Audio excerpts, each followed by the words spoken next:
Right, first things first, I've been playing with cars for 50 years and I still read the book before I start any project. And today we are starting, as you can see on there, timing pump, timing belt, tensioner, the whole lot's being removed because I've got a leak in the back seal, so the pump's going up to be repaired.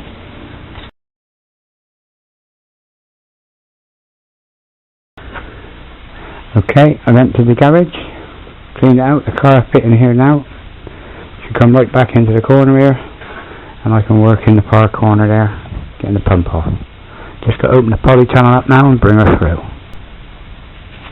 First things first, drain the water before I back her into the garage.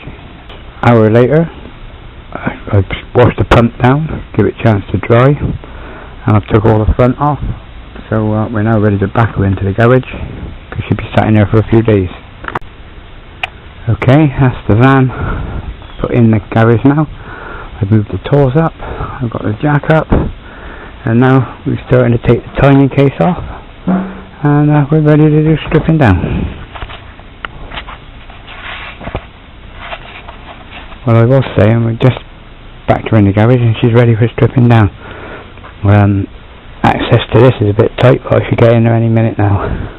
Fingers crossed, strip her down.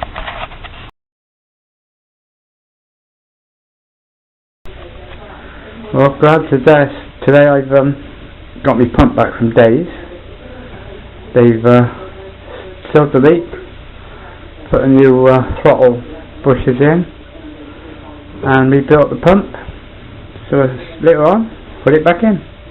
Got all the timing locked in position. On the Escort, the pump is driven by the crank, and then all the pump does, the cog on the end of the pump drives the one belt which goes to the cam. So it's relatively easy to time up. So we do that after we take the dogs out for a walk. Roll on.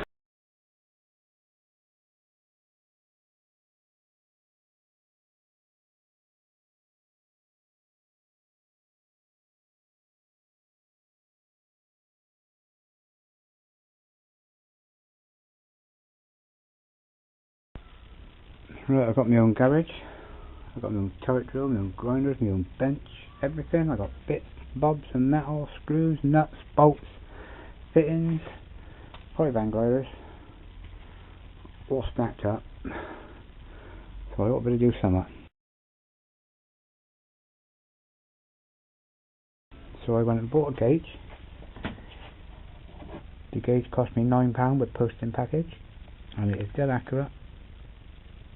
What I tested. So I've got a piece of steel, shape the ends, and then my pipes on my pump fit in there like that. I've got another piece of steel that I clamp into that and eventually, and that'll hold that solid on my outlet pipes for my diesel. Let me finish that and I'll get back to you. Okay, after about 3/4 an hour in the garage, I've now got a back bar which all the welding can be done off of, 2 bolts on it with a spacer, and they'll do up. When they do up, they'll clamp on the 2 outlet pipes for the diesel injector pump there.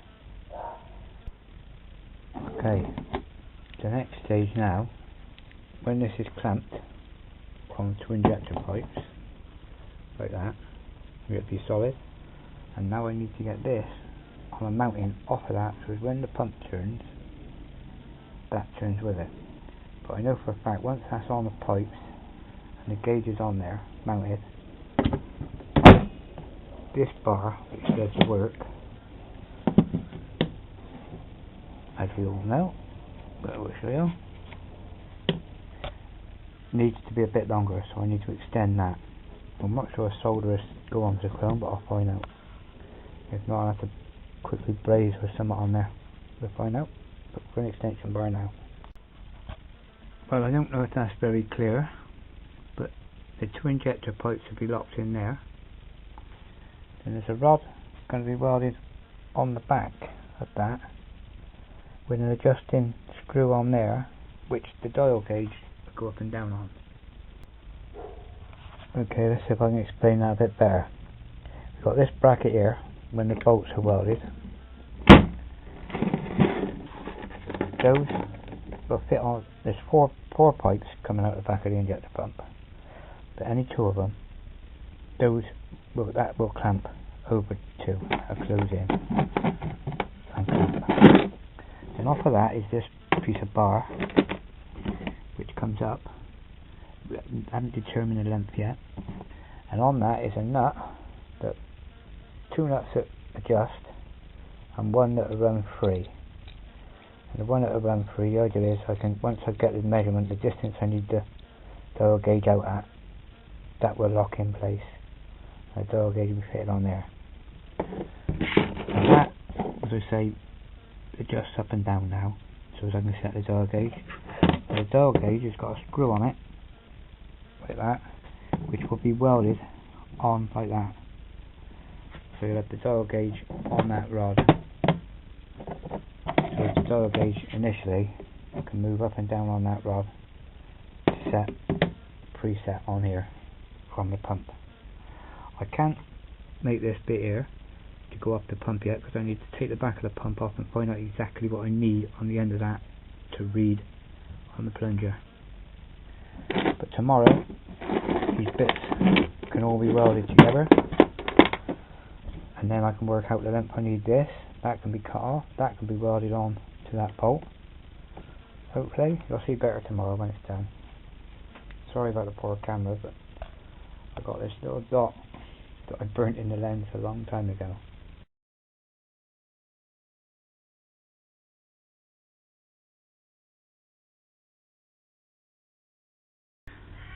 This is the two parts now welded together.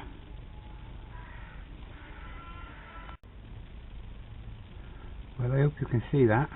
That's the part now fitted to the injector pump. Now I need to make a rod up off of here which will hold the dial gauge, and hopefully I've got plenty of room there for the dial gauge to manoeuvre.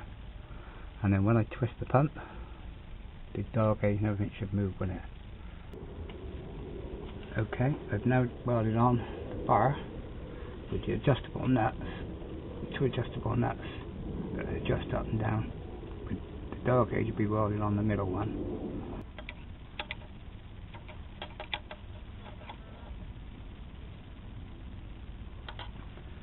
Well, that now is solid on the pump. Whatever that pump does, that bracket's going to do. I've made sure there's enough movement in the back there to clear the brackets, so that pump now can swivel on its timing mark until it's dead centre. Just got to mount the gauge now. Okay, the diesel pump, the 4 outlets, and now the bracket, and now I've got the bar. There's a 2-way adjuster on there, one for it up, one for it backwards and forwards this way, so as we can get that dead in line with the centre bolt, which is here.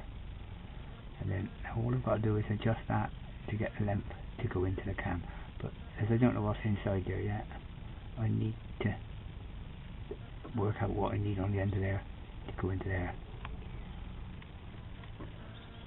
But when I actually do the timing, this can go on in the upward position or facing out, facing down. You can face any of the 4 directions that these 4 bolts allow it to clip on.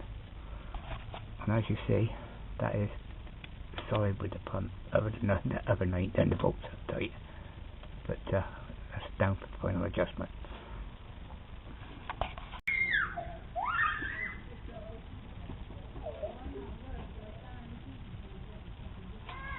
That's fitted, ready to use. Just need to extend the plunger now, but until I look to see what's inside, that's not a problem. It's all made.